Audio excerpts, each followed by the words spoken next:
नमस्कार दोस्तों, स्वागत है आप सभी का। दोस्तों, आज हम जानेंगे श्री सत्यनारायण की कथा के बारे में। तो चलिए शुरू करते हैं। एक समय की बात है, नैशिरण्य तीर्थ में सौनिक कदी 88,000 ऋषियों ने श्री सूत जी से पूछा, हे प्रभु, इस कलयुग में वेद विद्या रहित मनुष्यों को प्रभु भक्ति किस प्रकार मिल सकती है तथा उनका उद्धार कैसे होगा। हे मुनि श्रेष्ठ, ऐसा तप बताइए जिससे थोड़े समय में ही पुण्य मिले और मनवांछित फल भी मिल जाए। इस प्रकार की कथा सुनने की हम इच्छा रखते हैं।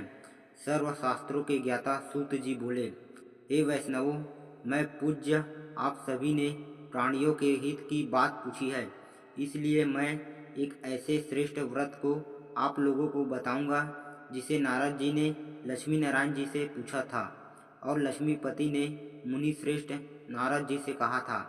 आप सब इसे ध्यान से सुनिए। एक समय की बात है, योगीराज नारद जी दूसरों के हित की इच्छा लिए अनेकों लोकों में घूमते हुए मृत्युलोक में आ पहुँचे। यहाँ उन्होंने अनेक योनियों में जन्मे प्रायः सभी मनुष्यों को अपने कर्मों द्वारा अनेकों दुखों से पीड़ित देखा।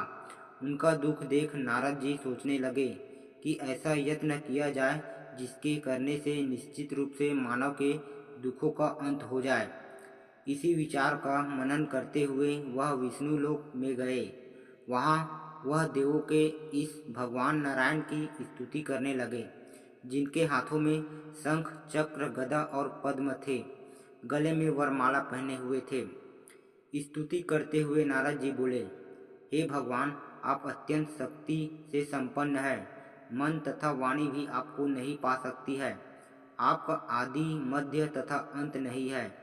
निर्गुण स्वरूप सृष्टि के कारण भक्तों के दुख को दूर करने वाले आपको मेरा नमस्कार है। नारद जी की स्तुति सुन विष्णु भगवान बोले, हे मुनिश्रेष्ठ, आपके मन में क्या बात है? आप किस काम के लिए पधारे हैं, उसे निसंकोच कहो। इस पर नारद मुनि बोले कि मृत्युलोक में अनेकों योनियों में जन्मे मनुष्य अपने कर्मों के द्वारा अनेकों दुख से दुखी हो रहे हैं। हे नाथ, आप मुझ पर दया रखते हैं तो बताइए कि वो मनुष्य थोड़े प्रयास से ही अपने दुखों से कैसे छुटकारा पा सकते हैं। श्री हरि बोले, हे नारद, मनुष्यों की भलाई के लिए तुमने बहुत अच्छी बात पूछी है, जिसके करने से मनुष्य मोह से छूट जाता है। यह बात मैं कहता हूँ, उसे सुनो। स्वर्गलोक व मृत्युलोक दोनों में एक दुर्लभ उत्तम व्रत है जो पुण्य देने वाला है। आज प्रेमवश होकर भी उसे तुमसे कहता हूँ। श्री सत्यनारायण भगवान का यह व्रत अच्छी तरह विधान पूर्वक करके मनुष्य तुरंत ही यहाँ सुख भोग कर मरने पर मोक्ष पाता है। श्री हरि के वचन सुन नारद जी बोले कि उस व्रत का फल क्या है और उसका विधान क्या है। यह व्रत किसने किया था, इस व्रत को किस दिन करना चाहिए, सभी कुछ विस्तार से बताइए। नारद की बात सुनकर श्रीहरि बोले, दुख व शोक को दूर करने वाला यह व्रत सभी स्थानों पर विजय दिलाने वाला है। मानव को भक्ति व श्रद्धा के साथ शाम को श्री सत्यनारायण की पूजा धर्मपरायण होकर ब्राह्मणों व बंधुओं के साथ करनी चाहिए।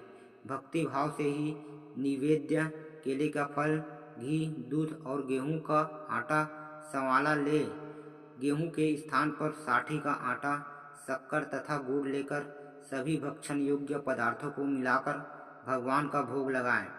ब्राह्मणों सहित बंधु बांधवों को भी भोजन कराएं। उसके बाद स्वयं भोजन करें। भजन कीर्तन के साथ भगवान की भक्ति में लीन हो जाए। इस तरह से सत्यनारायण भगवान का यह व्रत करने पर मनुष्य की सारी इच्छाएं निश्चित रूप से पूरी होती है। इस कली काल अर्थात कलयुग में मृत्यु लोक में मोक्ष का यही एक सरल उपाय बताया गया है।